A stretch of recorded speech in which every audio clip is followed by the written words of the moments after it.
Hello, everybody. Let me get situated here. Okay, so we only have a couple hours left, so I'm going to try to make the best of your time. I'm going to talk a little bit about who INGEVITY is, what our product portfolio is for the metalworking fluid market and the lubricant market, and then to wrap things up and talk about our really exciting new partnership that we have recently started with IMCD in Brazil. So, who is INGEVITY? We are a specialty chemical company who is here to purify, protect, and enhance the world around us. Who we are is a bold, energetic, ingenuous, and genuine company, hence the name INGEVITY. And what we want to be is recognized as a leader in our markets, which are multiple different markets, proud of where we work, and to be a positive influence in each and every community that we are a part of. And what is ultimately important to us is obviously the customers, safety and sustainability, the people who work within and make INGEVITY who it is, integrity and ethical behaviors, creativity, innovation, and obviously the commitment to excellence. So our history started back in 1846. Oh, great. He's going to play a little presentation here. At INGEVITY, we believe we can solve today's toughest challenges. All it takes is a bit of ingenuity.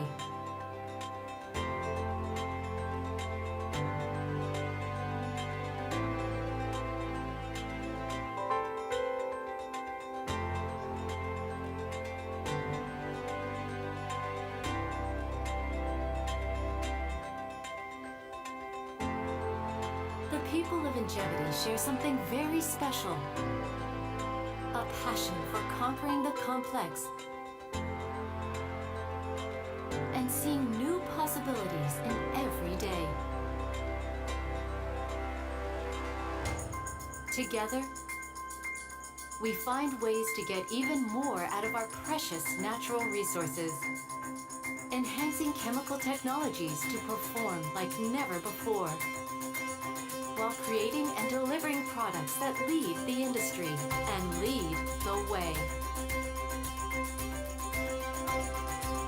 We work together to solve our customers' challenges, harnessing our experience to advance technologies in oil field, pavement, carbon, and industrial markets, and empowering our customers and communities to move forward with confidence. Because in a world that changes as quickly as ours, you have to think ahead to stay ahead, and you need a team behind you that can focus on what counts. Delivering results. Meet INGEVITY.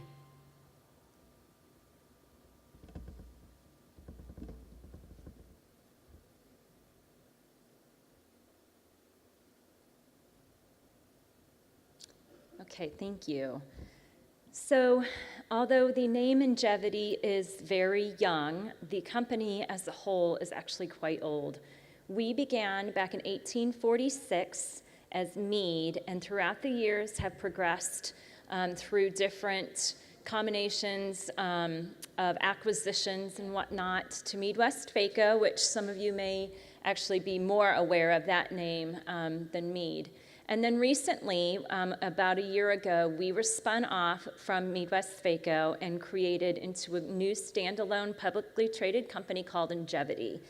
And the name, or the headquarters of INGEVITY is located in Charleston, South Carolina, up in the United States. That's where I personally work and live. We were recently named as the #1 spinoff, U.S. spinoff by Forbes. We're very proud of that. Our sales are just under $1 billion in 2016, and we globally have employees of around 1,500 people. I already went through the compilation of the different words that the name INGEVITY came from, but here's another breakdown of it. And the purifying, protecting, and enhancing behind what we do as a specialty chemical company is something that is really what the driving force of this company is all about. Purifying air and water, protecting crops and roads, and enhancing metalworking, cuttings, and oil field drilling performance. But today what we're going to talk about is our lubricants group, or our metalworking fluid group. This past year, we've had over a $10 million plus growth. We have 11 globally located team members, and we recently launched a brand new product called Altalube 5300, which I will be talking about shortly. We do have a global presence, as I stated. We are in all of the Americas. We are throughout Europe and throughout Asia, Southeast Asia, and India. The value of our products is quite simply from the raw materials that come from the pulp paper making process that makes kraft paper. So anytime you pick up a Starbucks cup, or you have your aluminum cans in one of those refrigerator packages, that's kraft paper. And as a byproduct of that particular process, we get what's called crude tall oil. And we take crude tall oil and we put it through a biorefinery, which we have 2 in the United States. And as a result of what we put through the biorefinery, which is set up almost exactly like an oil refinery is, we get 3 distinct different types of raw materials. We get tall oil fatty acid, or TOFA, we get distilled tall oil, and we get rosin. And the distilled tall oil is a combination between the rosin and the tall oil fatty acid. But as you can see, the end markets are plentiful on all 3 of these particular raw materials. And we're going to be focusing our efforts mostly on distilled tall oils and tall oil fatty acid in the presentation. Recently, we started a partnership with IMCD here in this region. As a partnership, IMCD will be distributing all of the products that I'm going to be talking about today, and will be representing us and distributing and storing all of our products. Along with IMCD's excellent logistical capabilities and team, we will also still be a part of the market and readily available to each and every one of you as our customers to work hand in hand. So you'll get the best of both worlds with this. So, Midwest-Vaco has been known for many, many years as a TOFA supplier.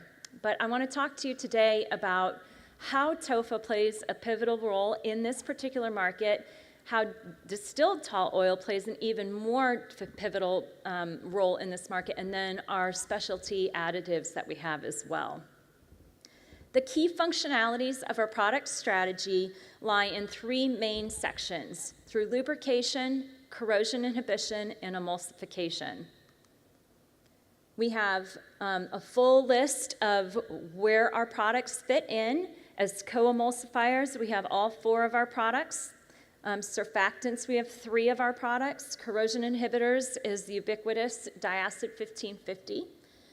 Lubricity additives, and then finally our coupler as well. And we're going to get into each and every one of these products so you understand what they bring to your metalworking fluid formulation. So let's start with the most commonly known product of TOFA. The benefits are many. As a lubricity agent, the low viscosity allows for easy handling. It remains fluid at room temperature, as most of you probably already know. The rosin content makes it very unique from some of the other fatty acids that are on the market and lends to less bioactivity relative to the vegetable alternatives that are on the market. And then the many multiple reactive sites that exist within the isomers make it an ideal product for derivatization. So let's look a little bit more closely at that. TOFA is one of the main outputs of the tall oil refinery, and here are just a few of the dozens of isomers that are found in any sample of TOFA. The linoleic acid, which is the C18. Let me see if I can get this to work. It's not working.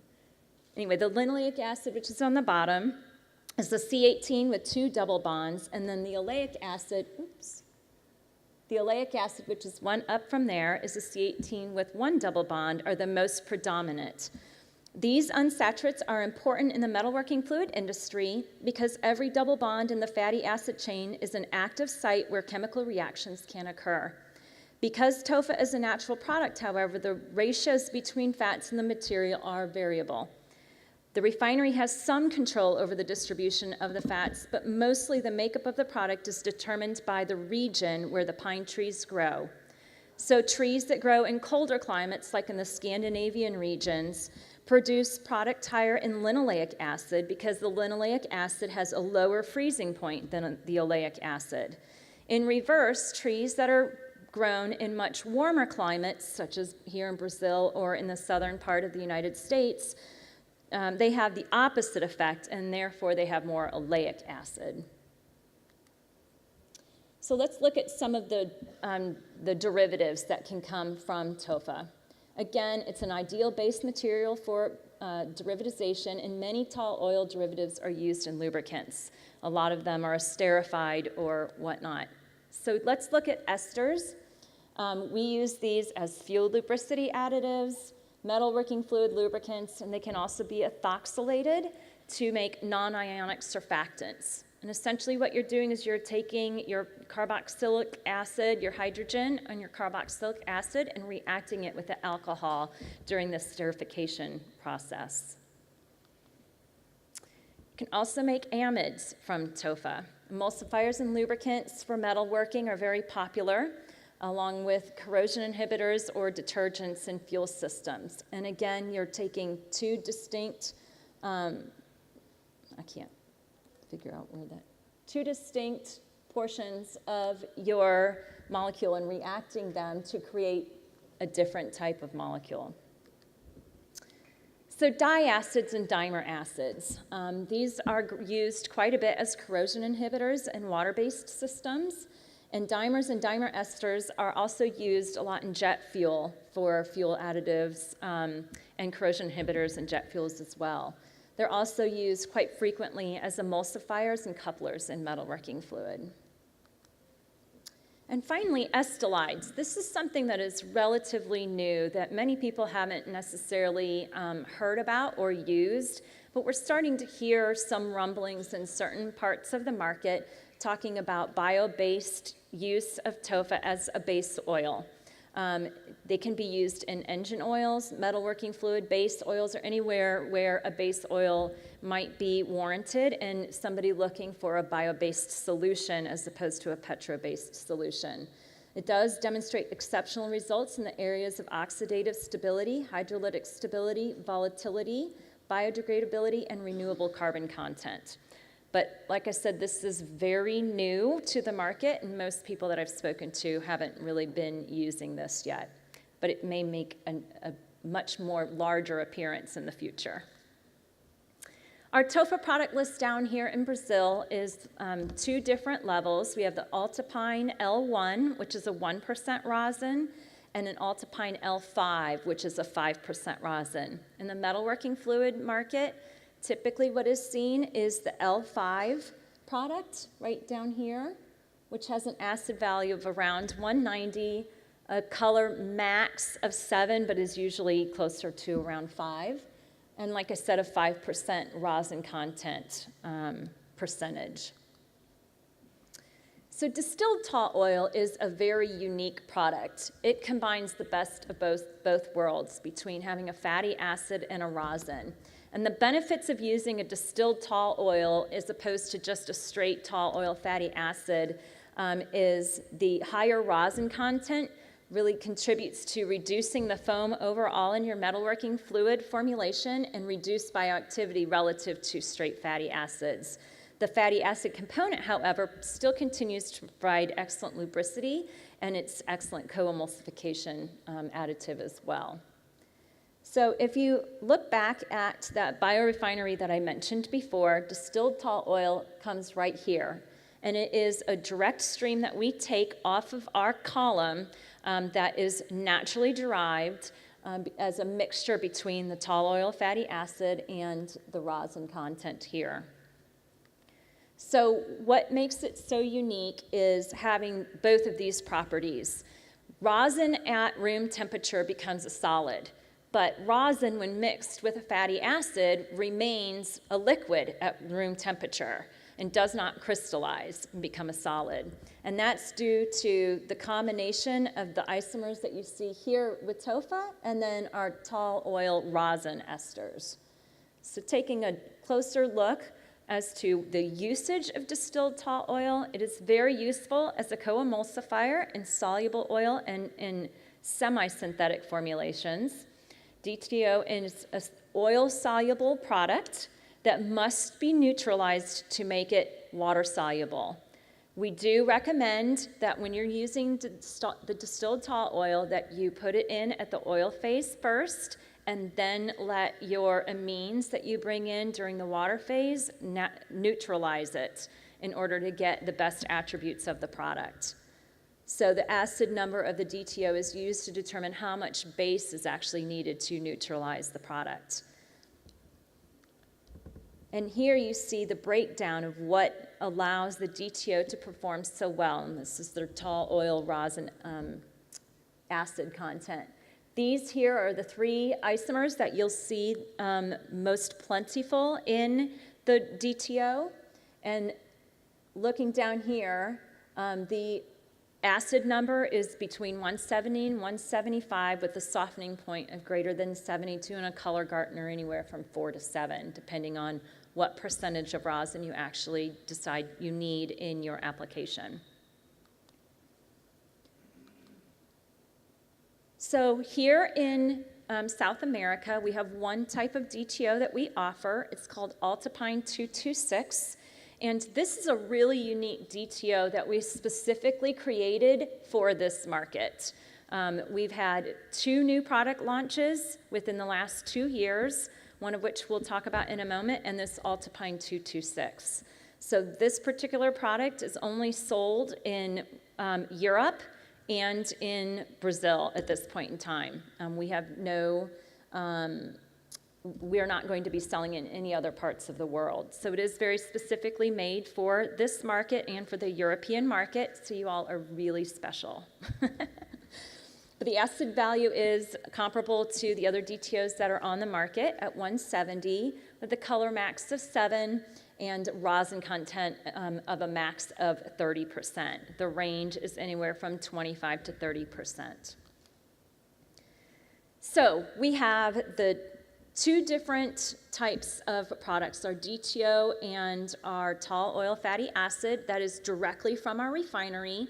And then we have our specialty additives that are derivatized and played around with to make a more specialized product. And one of our gold standard products that has been on the market for quite a while is Diacid 1550. It is a unique technology. There is no other technology on the market like this. The branched structure of this molecule is less vulnerable to microbial contamination, and is the really great part about this from a global perspective is that the commonly used amine salts of Diacid 1550 are TSCA registered along with almost every other country that's out there. So if you're an international corporation that ships your products to other countries, then Diacid 1550 is an exceptional choice in that capacity as well. So this is a true multifaceted specialty additive. We refer to it as our Swiss Army knife of products. The key benefits is as a corrosion inhibitor. It's a great alternative to core-free M1 that was taken off the market last year. As an emulsifier, it's the best additive on the market for tightening emulsions and lubrication. It's a great lubricity additive, especially when you're looking at aluminum forming applications or anything involving aluminum. So the Diacid 1550, starting with the gold standard of an emulsifying additive for tightening emulsions, we have a short little video to share with you.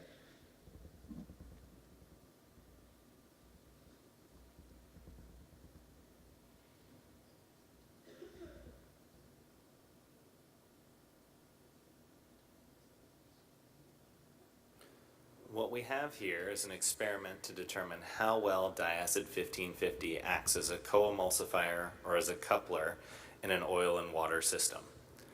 What we have here on the stir plate is a basic semi-synthetic formulation that is not quite stable as it's been built. We're going to add 2.5% Diacid 1550 to this system under agitation, and you'll see, as we slowly add the diacid and it's going into solution, that the system starts to clarify. What's happening is diacid is working as a co-emulsifier to pull together the oil and water components of this system and form a much more stable emulsion than there was before. This end product is a nice, stable, semi-synthetic formulation for metalworking fluid use.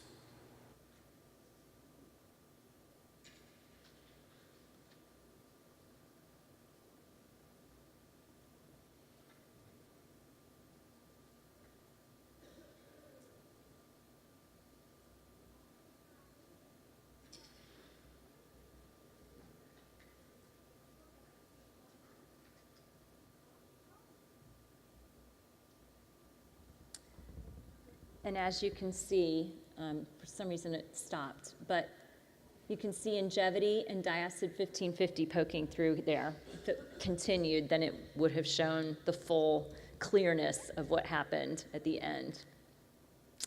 So let's talk about Diacid 1550 as a corrosion inhibitor. We took Diacid 1550, Core-Free M1, and then 2 other products that we were looking at as possible corrosion inhibitors in the lab, and did a percent surface rust as a function of total corrosion inhibitor test. And in comparing Diacid 1550 to Core-Free M1, it was a little challenging from the perspective that the molecular weight of both of these products and the viscosity of both of these products were very dissimilar. So it took some time for us to formulate Diacid 1550 correctly to make an apples-to-apples comparison. What we found once we increased Diacid 1550 to 7%, it gave extremely comparable results to the Core-Free M1, which this is the Diacid 1550, and this is the Core-Free M1 right here. And so it shows outstanding corrosion inhibition, and this is in a single metalworking fluid formulation. So this is the picture of the rust chip corrosion inhibition test that we did, and you can see across the top here, this is the Core-Free M1. This is another product and another product that we were examining at the time inside our lab that obviously we're not moving forward with. But and then you can see the Diacid 1550 below. So essentially what this is showing you is all the way up, or all the way down to a 1% dilution of Diacid 1550. You're still looking at really decent corrosion inhibition as a result of using Diacid 1550. So since Diacid 1550 is such a unique molecule, it's important to understand a little bit of the background of this particular product. Since it is oil-soluble or lipophilic, it is not a product that we recommend adding in the water phase. It should be neutralized with an appropriate base, sodium or potassium hydroxide, or an alkanolamine such as TEA, to make it water soluble. but it is easiest to formulate with when you add it into the oil phase of a semi-synthetic or soluble oil. And then from there, the water-soluble components and bases can be added later, effectively neutralizing the Diacid 1550 and allowing it to function. Once the effects of the Diacid 1550 in a particular system are realized, then you as a formulator can start to adjust the percentage of the Diacid 1550 to optimize the benefits that you're looking for. So what that means, if you're trying to look for an emulsion tightener, then you formulate on that, and it'll be much lower requirements of the product. If you're looking to make it into a corrosion inhibitor, then you start increasing the quantity of Diacid 1550 from there. Or if you're looking at it for hard water stability, then you start playing with it from that point as well. One of the things that we have routinely heard from some customers is that Diacid 1550 is a challenging component to work with due to foaming. So what we did was we, in talking around the globe to different customers, we found that there are pockets of people that have never experienced any problems in foaming whatsoever, and then there are other people who have experienced pretty severe foaming. And so we wanted to understand what was going on here and why there was such disparate information that was coming to us from our customers. So the key trend that we identified that caused the greatest amount of angst for our customers is when non-ionic emulsifiers with mid-level HLB levels around 12 are used, it will inevitably lead to a much higher foam or a more stabilized foam. Remember, Diacid 1550 is an excellent co-emulsifier. So if you have foam that's generated from your surfactant package, then ultimately what's going to happen is Diacid 1550 is going to be great at stabilizing that foam also. So what we want to do is make sure that we don't create that foam in the first place by using something that makes a little bit more sense in conjunction with a Diacid 1550. So a high-level overall statement that can be taken away from this that I'm going to tweak here in a moment is if you reduce the non-ionic emulsifier dose and you increase the Diacid 1550, you will generally get a much lower result in foaming.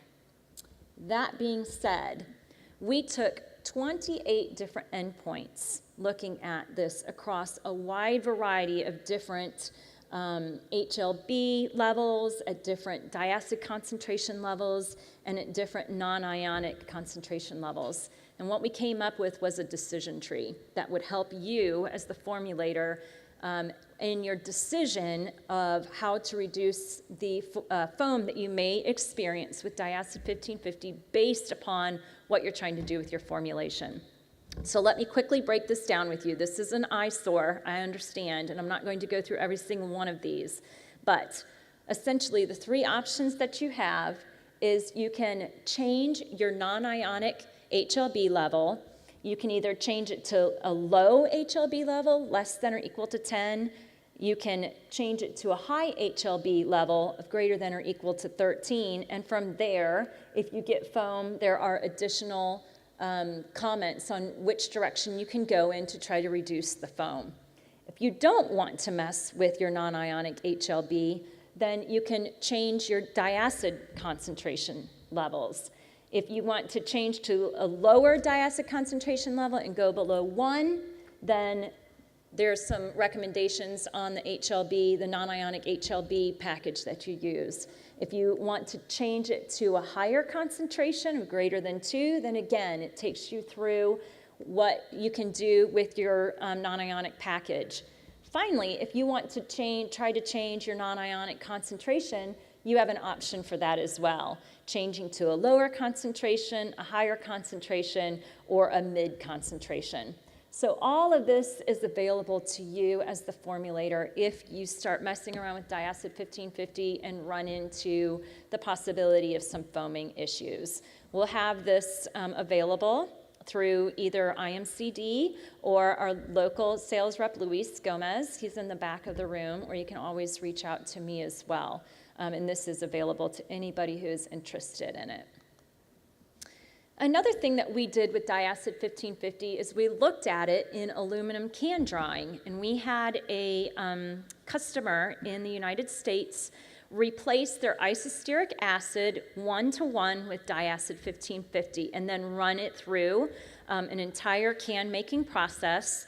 And we did a direct comparison looking at the isosteric acid, which is in the blue, and then the orange is the Diacid 1550. And essentially, what came from this particular trial is that the Diacid 1550 not only provided superior lubrication, and you can tell because it required less force on each one of these punching components of the process, to extrude the cans, but it also made the cans much smoother and rounder on the backside.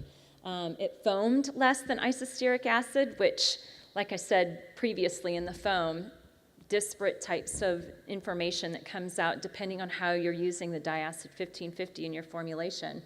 But it also acted as an excellent cleaner, leaving less residue on the cans, which meant it didn't have to go through the 6 different cleansing cycles that they typically had to take the isosteric acid cans through. So another food for thought if you're thinking about trying Diacid 1550 in a different way, this is something to think about. So the last product I want to talk to you about is one that we are so excited about. We recently launched Altalube 5300, which is another very unique TOFA-based product that is an ester. And it has robust performance for semi-synthetics, synthetic formulations, and soluble oil formulations. It's a performance lubricity additive that offers ease of formulation that you've known and come to love about TOFA, but also demonstrates low foaming profiles and is hydrolytically stable. So some of the typical properties that you can expect when you use Altalube 5300, because it is unique, I want to point out that the acid number still remains, and it's around 100 to 110, so it is not a full ester. The viscosity is different than some of the other esters that you may be used to using at 460, and then the average molecular weight is quite low at 500. So it's different. If you're interested in trying it, we do have some tips and tricks that I'll go over here in a moment, but it does offer some quite unique capabilities in comparison to some of the esters you may be used to using. So what kind of information what kind of testing did we do to get the information that I'm about to present?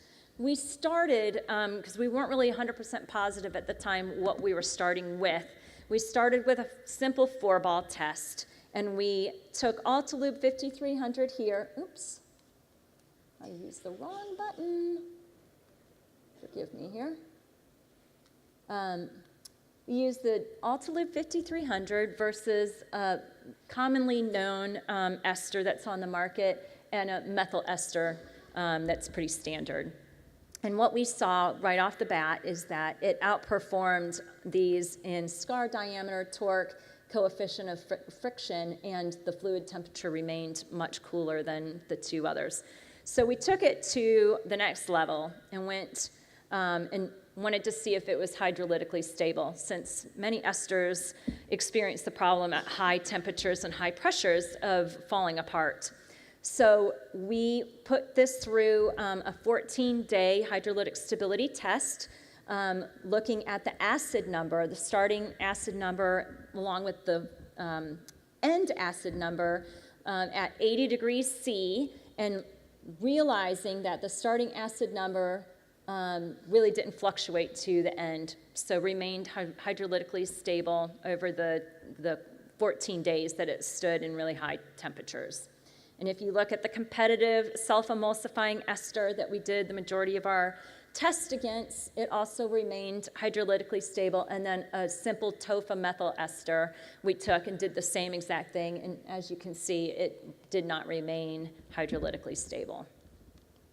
So the next thing that we did was we took it to the next type of level and went to a microtap torque test, which is pretty extreme. We compared it to a self-emulsifying ester that's on the market currently, and we looked at it on T6061 aluminum and 1018 steel.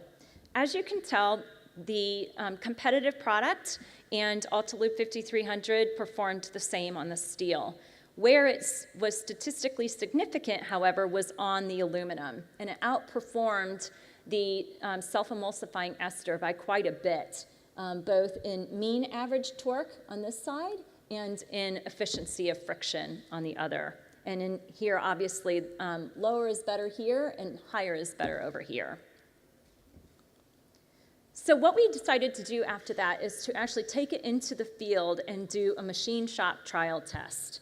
And how we were planning on measuring the significance of what it offered to a machine shop person was measuring the drill wear using a semi-synthetic metalworking fluid at low concentrations and in low flow rate to really stress out the drilling conditions.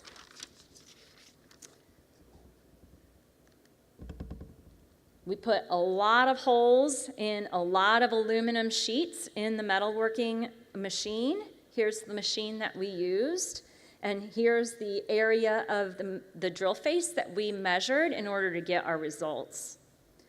And this is a resolution 200 times looking at the measurement area on the face of the drill bit itself. So after we ran a 2-week machine shop trial using this model semi-synthetic formulation, measuring drill wear when drilling aluminum against the competitive lubricant, we see equivalent performance, but with lower variability. Lower variability leads to more consistency and more precision, and leads, therefore, to longer tool life. Worn tools obviously make poorer parts with higher rejection rates. As little as 0.001 inches makes a difference in the quality of the drilled hole. The sump life was extended, and the ability to machine parts faster with better throughput is realized. So taking this a step further and looking at the roughness average values, which was looking at the surface of inside the drilled holes, what we found is the average of that roughness average was much more stable and less variable with the Altalube 5300, which means that the first hole that was drilled versus the last hole that was drilled, it maintained its consistency throughout. Whereas with the competitive product, it did not. It started to have differences of how rough it was and how much less precise it was. And then the change in the roughness average from the beginning to the end also was statistically significant with Altalube 5300 here versus the complex self-emulsifying ester here.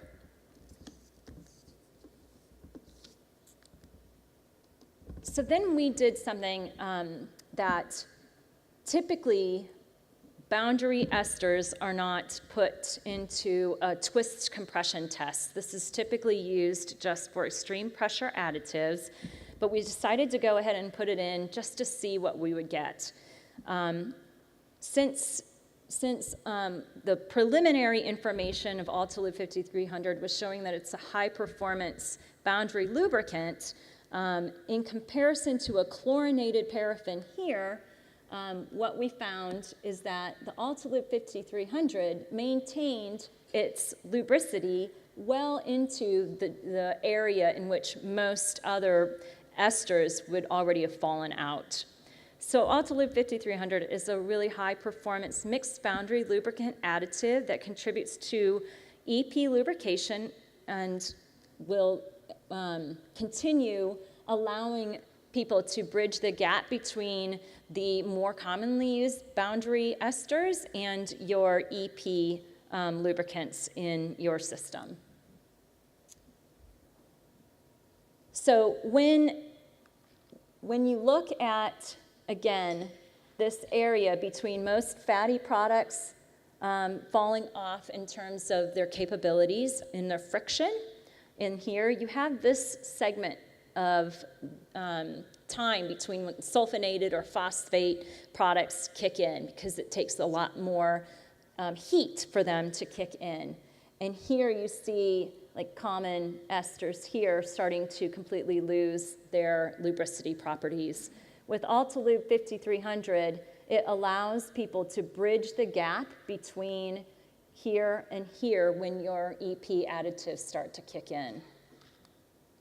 So what we wanted to do was we wanted to take the Altalube 5300 and actually pair it up with some of these EP additives to see what we would get.